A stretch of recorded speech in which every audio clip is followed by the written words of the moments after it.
Well, hello everybody. This is Laura with Untitled Typewriters, and I've got a 1960 Royal Diana. It's our first one, and when I hear Diana, I think of Wonder Woman, and it makes me think of that scene where they go, Diana, Diana, and then she goes, well, hello, mother. So I don't watch a lot of movies, but I do watch superhero movies. So on that topic, Wonder Woman, are you, let me know in the comments below, are you DC or are you Marvel?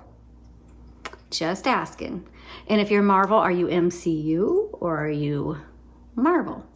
Anyway, that is a debate in our family. Our family happens to be mostly Marvel, but we do watch some of the DC movies. Okay, back to typewriters. By the way, give me a thumbs up and subscribe and hit that notification bell somewhere around here, because if you want to be the first people to know when we have new listings, you're gonna find out on YouTube if you have a notification.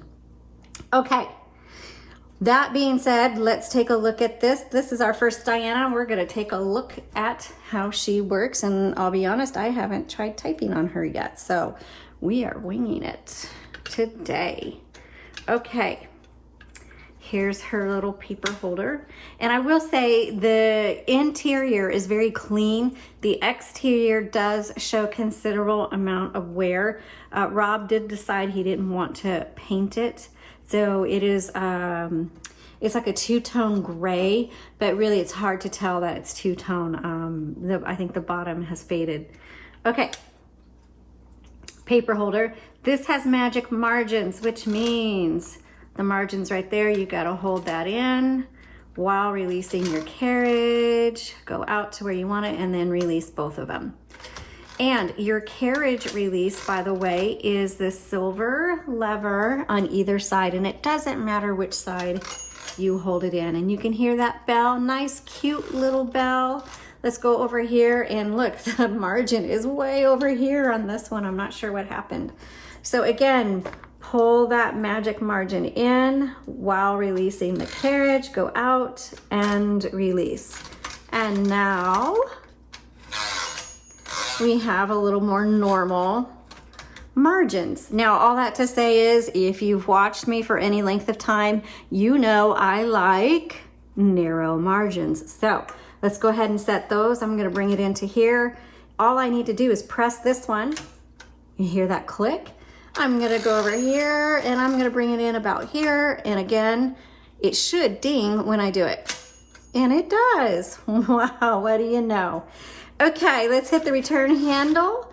And right here is your line selector. So you could select 1.5, or 2 lines in terms of how the distance you want it to advance. There you go.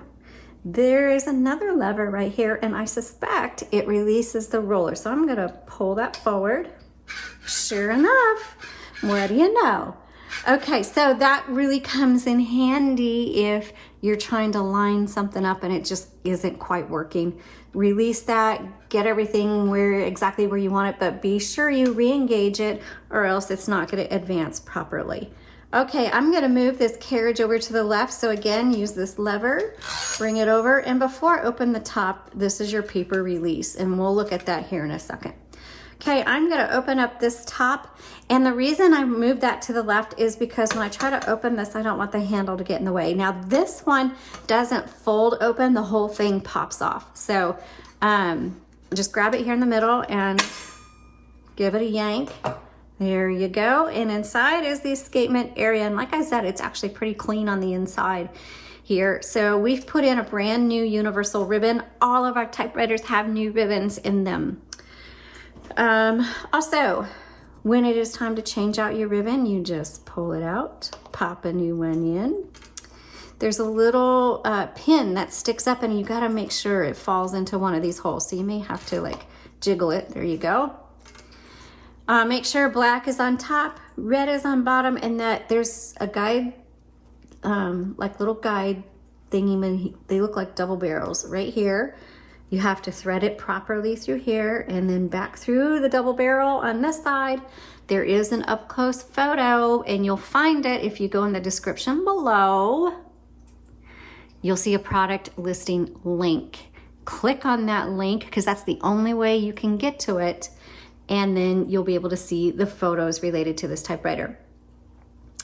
Also, when you get to the end of the spool, it's not the end of the ink. There's a lot of ink in there, but you do need to manually reverse the direction of your spool. And you can do it from either side. It doesn't matter, this double barrel thing, you just push it. Okay, either side. And you just go back and forth, and you can reverse the direction of your ribbon many times before you need to change your ribbon because that ink lasts you a long time. Okay. Let's go ahead and snap a new top. Now, if you didn't buy a typewriter from us and you really need a new ribbon, we've got some. Woo! So go to UntitledTypewriters.com, or I have a link in the description that takes you straight to the ribbons. We have a variety of options, and even if you have a specialty spool, we have custom ribbon options in there for you. Okay. As long as your ribbon is a 1/2 inch ribbon, we've got you covered. All right, let's go ahead and load some paper and do a typing demo. Set your paper right here, turn the handle. Make sure your paper comes underneath that metal bar. And look, it's nice and even. I don't have to adjust it, but if I did have to adjust it, press that forward. And now your paper is nice and loose. Get everything exactly where you want it and then re-engage. Okay, let's go ahead and start typing. This is a 1960. Oh yeah, this feels really, really nice. A Royal Diana, and we're typing in red in honor of Wonder Woman. Is anybody else here old enough to remember watching the original TV series with Linda Carter? I grew up on Wonder Woman and her gold lasso and twirling around. That dates me very easily. Okay, let's go ahead and test out all of these keys. In fact, I was Wonder Woman one year for Halloween. Okay, margin release right here. Voila. I am gonna bring my margin out just a little bit. I like narrow margins, but that's a little too much for me. Okay. Gosh, I gotta tell you, these keys feel wonderful. Tab, there, oh, this has a tab. I suspect there are some tab sets back here. Let's take a look. I know we're right in the middle of doing a typing test, so I'm gonna take this out because I forgot to look for tabs. So let's flip this up. Oh, I don't see any tab sets. So let's flip this. Very interesting. I don't see any tab sets. Oh, here it is, y'all. See, you get to learn with me. Let's go ahead and reload this.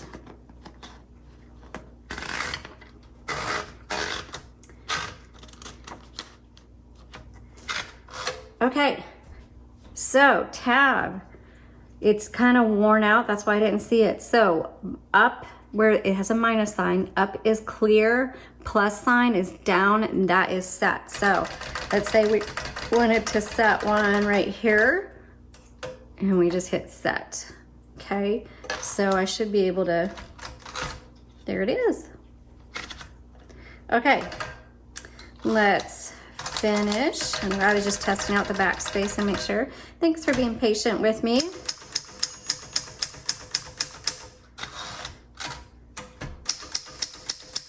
Sometimes things are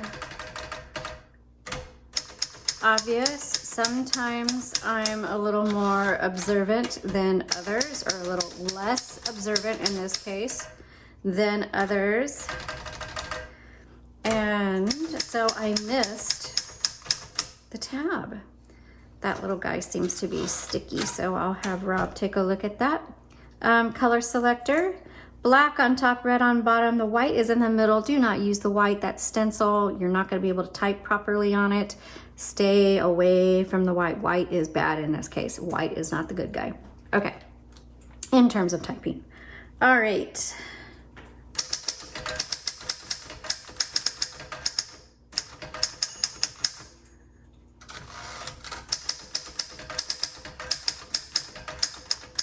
Gosh, you guys, this type's really nice. I'm gonna keep going. Margin release.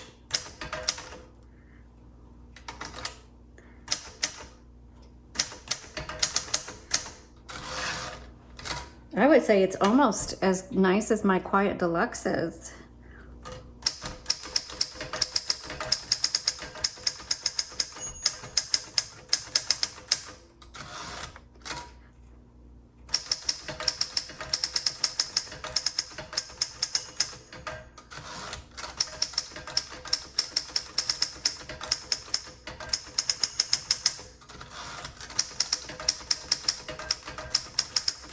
Okay, so I might even say it's just as good, if not better than my Quiet Deluxe. This is, okay, amazing performance.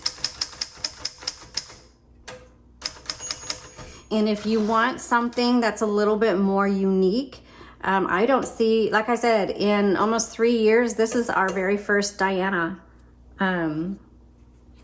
And it's not as pretty as the other ones, but I gotta tell you, the typing action on this is spot on. This is a really good typewriter.